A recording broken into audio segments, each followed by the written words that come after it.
चलिए। नमस्कार, न्यूज मंच देख रहे हैं आप और मैं हूं विशाल वैभव। आज बेलागंज में मुख्यमंत्री नीतीश कुमार ने जो है एक सभा को संबोधित किया और इस सभा के संबोधन के दौरान जो है उन्होंने 2005 से पहले का बिहार याद दिलवाया और इस अवसर पर जो है जेडीयू और एनडीए के तमाम नेता जो है मौजूद थे। हमने बात किया वहाँ बेलागंज में लगातार कैंपेनिंग कर रहे विधायक ललित नारायण मंडल से भी, जिन्होंने स्पष्ट रूप से कहा कि आज की इस रैली के बाद यहाँ तस्वीर बदलेगी जो जन सैलाब देखने को मिली, और कहीं ना कहीं बड़ा दावा किया कि यहाँ एनडीए की जीत पक्की है। बने रहिए न्यूज मंच के साथ। न्यूज मंच के लिए विशाल वैभव, पटना। रुकिए। छायाकार बंधुओं और इस कार्यक्रम में उपस्थित बहनों एवं भाइयों, आप सब आज के इस कार्यक्रम में बड़ी संख्या में उपस्थित हैं। मैं आप सबका अभिनंदन करता हूं, आप सबका स्वागत करता हूं। और आप सब जब उपस्थित हैं तो हमारा तो एक ही आग्रह है कि भारी मतों से श्रीमती मनोरमा देवी जी को आप जिताइएगा। यही हमारा अनुरोध है। आप सब इतनी बड़ी संख्या में यहाँ पर मौजूद हैं।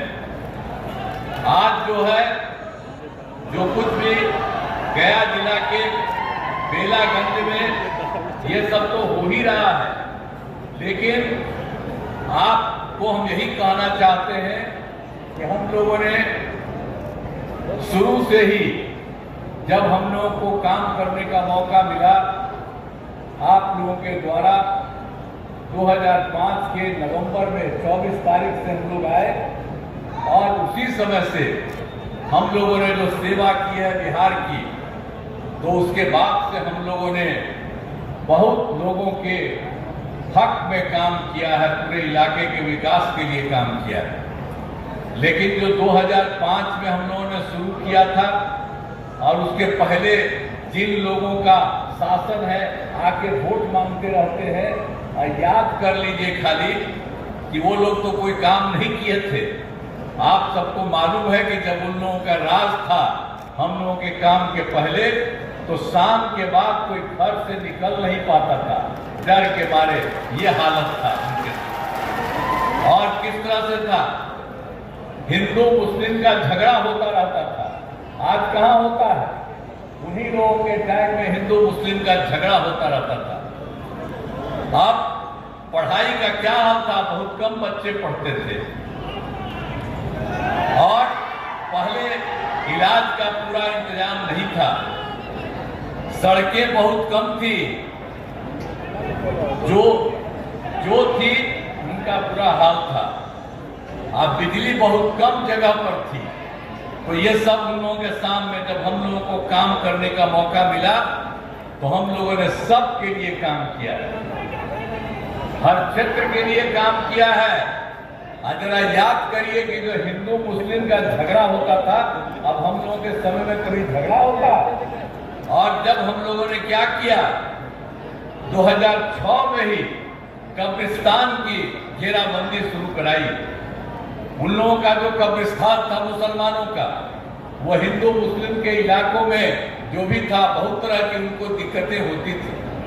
और जब हम लोगों को पता चला कि कितना है, तो 8000 से ज्यादा कब्रिस्तानों की घेराबंदी हम लोगों ने की। और उसके अलावे उन लोगों के द्वारा पता चला कि 1237 और कब्रिस्तान है, तो उस पर भी काम हो रहा है। 766 तो हम लोग कर ही चुके हैं, वो भी बहुत जल्दी पूरा होने वाला है। सब तरह से काम हो रहा है। तो हम लोगों ने सबके हित में काम दिया।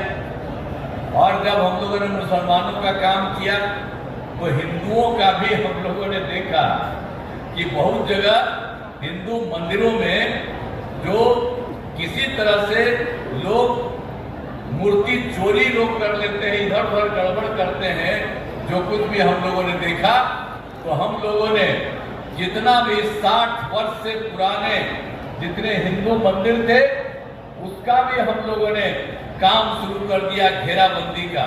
तो ये सब तरह से हम लोगों ने काम शुरू किया। और ये तो बात देख पता आया, जब हम लोगों को मौका मिला तो क्या हाल था, भूलिएगा मत, याद रखिएगा कि किस तरह से शिक्षा हो या स्वास्थ्य हो, तो कैसा पढ़ाई, कम ही पढ़ाई होती थी, सब तरह से लोगों को काम नहीं होता था। तो इसके चलते हम लोगों ने इन सब चीजों के लिए भी पूरे तौर पर काम किया और हर तरह से इतना ज्यादा हम लोगों ने काम किया। हम लोगों ने सबके लिए, पढ़ाई के लिए, एक एक तरह शिक्षा के लिए भी हर तरह से हम लोगों ने काम किया। और लड़के लड़कियों के लिए तो हम लोगों ने काम करना शुरू किया। तो 2006-07 में लड़के लड़कियों के लिए पोशाक योजना की शुरुआत हम लोगों ने करा दी थी। और उसका 2008 में जो 9वीं क्लास में लड़कियां पढ़ती थी तो उसके लिए हम लोगों ने साइकिल योजना की शुरुआत की थी। और जब साइकिल योजना की शुरुआत की महिलाओं का, तो आप सोचिए लड़कियां जो पढ़ती थी उस पर जाती थी स्कूल में और जब शाम में घर आती थी तो अपने माता या पिता को वो लेकर के घुमाती थी। कैसी स्थिति थी भूलिएगा मत, याद रखिएगा कि जब हम लोगों ने उन लोगों के लिए ये सब काम हम लोगों ने कराया तो किस तरह से उन लोगों के लिए सारा तरह से काम इन लोगों ने किया। तो हम लोगों ने एक एक तरह से काम किया है और हर प्रकार से लोगों के हित के लिए ही हम लोगों ने पूरे तौर पर हर तरह से जो भी संभव था उन सब लोगों के लिए हम लोगों ने सब तरह से काम किया। और आप जान लीजिए कि एक एक तरह से आप बिहार लोक सेवा आयोग में हम लोगों ने तो फिर अब जो सरकारी तौर पर, पहले तो हम लोगों ने सरकारी तौर पर नहीं किया था तो उनको भी हम सरकारी में लाने की कोशिश कर रहे हैं। लेकिन उसके अलावे बहुत ज्यादा की संख्या में 2,20,000 ज्यादा सरकारी शिक्षकों की बहाली हो गई। 1 लाख की बहाली होने वाली है, हो रहा है। अब इसके अलावे जो लोग भी थी उस तरह से पहले जो परीक्षा में पढ़ाती थी नियोजित शिक्षक में, सरकारी शिक्षक हम लोगों ने बनाने की कोशिश की है। करीब करीब 3,66,000 में 29,000 को अपने परीक्षा देके इधर आ गई। फिर 1 लाख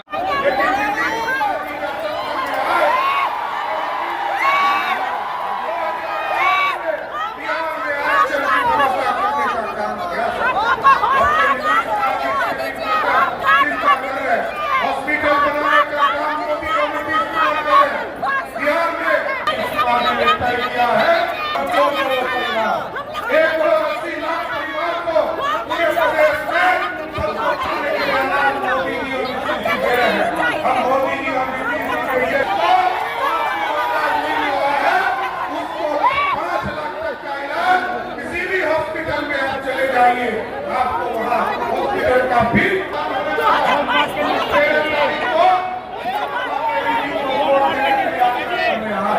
और एक नंबर पर आज भी मनोरमा के नीतीश कुमार जी बिहार के लोकप्रिय मुख्यमंत्री स्थापित है साथियों। लेकिन यदि बेलागंज का भविष्य सुधारना है तो 13 तारीख को एक वोट मनोरमा देवी को देने का काम कीजिए। ये बेलागंज को बदलने का चुनाव और बेलागंज को मुक्त कराने का भी समय आ गया साथियों। और साथियों इसलिए कहता हूं ये डबल इंजन की सरकार है साथियों। लंबे समय से बिहार के मुख्यमंत्री आदरणीय नीतीश कुमार जी बिहार के विकास के लिए काम कर रहे हैं और देश में यशस्वी प्रधानमंत्री नरेंद्र मोदी जी के नेतृत्व में विकास आगे बढ़ रहा है। इसलिए साथियों आपको याद होगा नीतीश कुमार जी और मोदी जी ने तय किया देश के गांव-गांव तक बिजली पहुंचाने का काम करना। फिर कहा मोदी जी और नीतीश जी ने कहा घर-घर तक बिजली पहुंचाने का काम करना है। अब तो नीतीश कुमार जी और मोदी जी ने तय किया है गरीबों को सोलर युक्त बिजली देना है और किसानों को खेत में बिजली पहुंचाने का काम नीतीश कुमार की सरकार कर रही है। इसलिए साथियों आग्रह करने हैं ये डबल इंजन की सरकार आप देखिए आज जहां 4 लेन बने आप 1.5 घंटा में पटना चले जाते हैं साथियों। याद कीजिए 15 साल तक बिहार में सत्ता रहा कोई विकास की किरण नहीं पहुंचती थी साथियों। लोग जरूर चर्चा करते हैं। आज यदि युवराज, विरोधी दल का युवराज यदि चर्चा करता है तो ये नहीं कहता कि मेरे माताजी पिताजी ने क्या किया, वो ये चर्चा करता है कि नीतीश कुमार जी के राज में हमने क्या किया। और साथियों में बताना चाहता हूं 1990 से लेकर 2005 तक बिहार में याद कीजिए 1 लाख लोगों को भी सरकारी नौकरी नहीं मिला, लेकिन आदरणीय नीतीश कुमार जी के नेतृत्व में 2005 से लेकर 2020 तक 7.5 लाख लोगों को नौकरी दिया। और 2020 में जब बिहार की जनता ने फिर से नीतीश कुमार जी को सत्ता में बैठाया तो नीतीश कुमार जी ने स्पष्ट तौर पर कहा कि हम 10 लाख सरकारी नौकरी देंगे, तब चुनाव में 2025 में आएंगे। लेकिन नीतीश कुमार जी को मैं धन्यवाद देता हूं साथियों कि अभी जब लोकसभा के चुनाव में 75% सीटों को बिहार की जनता ने देने का काम किया, तो 15 अगस्त 2024 को 12 लाख करने का काम किया साथियों। अब इसको बढ़ा दिया है।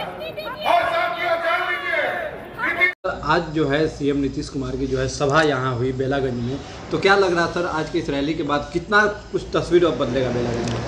देखिए, बेलागंज की आज जो रैली थी, सभा थी, वह तो विशाल सभा थी। उसमें सभी वर्ग के लोग थे और मंच पर भी और नीचे में भी अल्पसंख्यक समाज के लोग भी थे। हमारे यहाँ हमारे साथ नेता भी थे अल्पसंख्यक समाज के, और सभी जाति धर्म के लोग भयंकर संख्या में उपस्थित थे। माने फील्ड एकदम कचाकच भरा था, चारों बगल कुर्सी के सिवा उसके दाएं बाएं और जो स्पेस खाली था सब भरा हुआ था जनता से। तो इतनी भारी भीड़ देख करके, विशाल भीड़ के ये देख करके हम लोग तो कन्फर्म है कि बेलागंज सीट एनडीए के पक्ष में और मतलब जदयू के पक्ष में जाना है। लेकिन सर बार बार विपक्ष जो है सवाल खड़ा कर रहा है और लॉ एंड ऑर्डर को लेके जो है कहीं ना कहीं मुख्यमंत्री नीतीश कुमार को घेर रहा है विपक्ष सर, और कह रहा है कि लॉ एंड ऑर्डर ठीक नहीं है। हर जगह भी चुनावी चर्चा में बना हुआ है सर। विपक्ष लॉ एंड ऑर्डर ठीक कब कहेगा? जब उसको बूथ लूटने का मौका दे दें तब। नीतीश कुमार पूरी व्यवस्था किए हुए हैं कि कोई गड़बड़ी नहीं होगी। हर आदमी जो मतदान केंद्र पर जाएगा अपने से मतदान देगा। यही हमारे विरोधी साथियों को पचता नहीं है। उनको तो बूथ रहेंगे की आदत है ना, इसलिए उनको लगता है कि व्यवस्था ठीक नहीं है, प्रशासनिक व्यवस्था ठीक नहीं है। सर लगातार अभी बेलागंज में कैंपेनिंग किए हुए हैं, तो क्या लग रहा है सर कि बेलागंज की जनता कितना आप लोगों के साथ आएगी? क्योंकि मुख्यमंत्री नीतीश कुमार ने आज कहा है कि 2005 से पहले बिहार क्या था इसको याद कीजिए, क्योंकि पहले रात में लोग घर से निकलता नहीं था शाम होते होते। हम तो बेलागंज में गए हैं, आम जनता से, महिला से, लड़कियों से, युवक से, वृद्ध से, सबसे हमने बात किया। सभी जात धर्म के लोगों से मिला। सब लोगों का कहना था कि बाप को प्रणाम किया तो बेटा को भी हम प्रणाम करेंगे। और 30 साल के राज में उसने कुछ नहीं किया।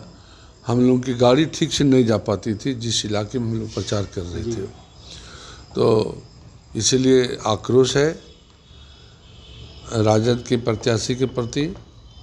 और वो जो MY समीकरण की बात कर रहे हैं, हमारे साथ Y भी है और M भी है, और NDA पूर्ण रूपेण इंटैक्ट है, उसमें कहीं टूट नहीं है। एक आखिरी सवाल होगा सर, परिवारवाद को लेकर भी चर्चाएं हो रही हैं और खुद बेलागंज के भी लोग अब कह रहे हैं कि ये परिवारवाद हो रहा है राजद में, क्योंकि सुरेंद्र यादव को जिस तरह से जो टिकट दिया गया है वो कहीं ना कहीं परिवारवाद में। हम तो इन कई लोग